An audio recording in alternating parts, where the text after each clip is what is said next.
طب يا جماعه صباح الفل عليكم. طبعا انا بقول صباح الفل عشان دلوقتي الساعه 8:30 الصبح. في ناس بتقول لي انت ما بتتكلميش عن الغلا وبتتكلمي عن الفن. طب يا جماعه انا عايزه اقول لكم ان انتوا في مصر بس، مش الغلا مش في مصر بس، والله العظيم الغلا في كل مكان. الغلا هنا عندنا زاد الطاق، يمكن هقول لكم 3 و4. انا يمكن لو تشوفوا في صفحتي عملت فيديو عن ارتفاع الاسعار، الاكل بالذات بشكل رهيب رهيب. احنا هنا يعني انا عن نفسي واحده بقوم كل يوم الساعه 5:30 الصبح. انا مش هكلمكم عن الموضوع ده دلوقتي، هبقى اعمل لكم فيديو مفصل عن الايجابيات والسلبيات اللي موجوده هنا. ده لو حد عاوز يسافر او مسافر او حابب يستفيد باي حاجه. يعني هكلمكم من الواحد من اول ما جات له الهجره، يعني في فيديوهات مختصره مش هطول عليكم. يعني انا بقوم الساعه 5:30 علشان اجيب شويه فلوس.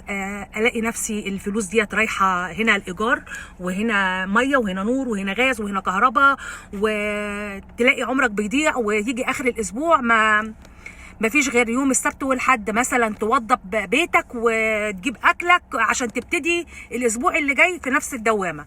يعني المهم خلي الكلام ده لوقته.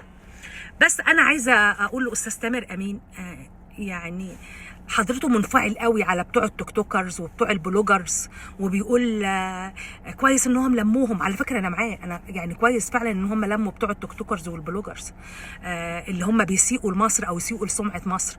بس عايزه اقول له كمان، لما حضرتك جبت واحده وحطيتها في غير مكانها زي ياسمين الخطيب، دي كانت ايه ظروفها؟ كانت ايه مؤهلاتها غير ان شعرها اصفر وعينيها خضراء؟ وانا اسفه كمان حضرتك بيقولوا انك ما معكش، ما دخلتش كليه اعلام وبرضه داخل واسطه بسبب والدك.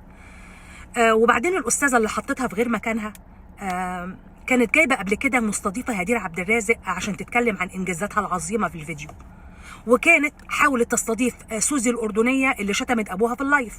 يعني انتوا بتجيبوا لنا ناس قعدتوها في غير مكانها عشان يستضيفوا ناس اساءت لسمعه مصر وعملوا منهم ابطال. يعني واحد زي خالد يوسف ده ما بيتحاسبش ليه؟ واحده زي رحمه محسن ما بتحاسبش ليه؟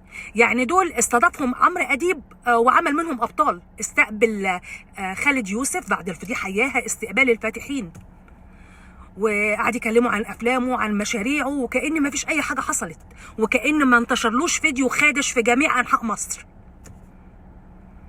فدول ايه ظروفهم عندكم؟ ليه الناس دي ما بتتحاسبش؟ ليه؟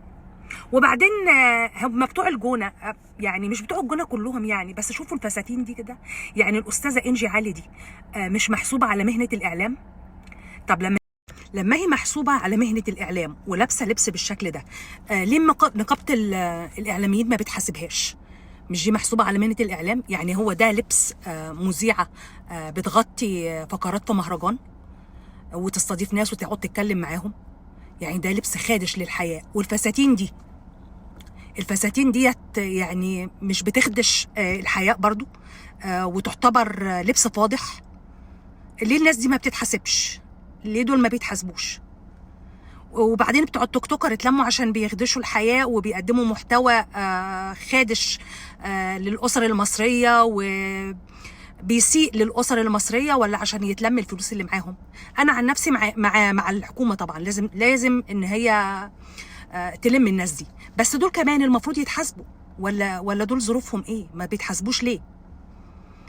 وبعدين حضرتك ليه مش بتتكلم عن حاجات تانية اهم ومفيدة اكتر، زي البطالة، زي الشباب اللي مش لاقي يتجوز، زي التعليم، زي الصحة، في مشاكل في المستشفيات انا كنت بشوف ناس عرضاها، يعني وحضرتك ادرى وموجود في مصر وممكن تتكلم عن المشاكل دي بشكل افضل من اي حد، يعني من اي حد مسافر بره.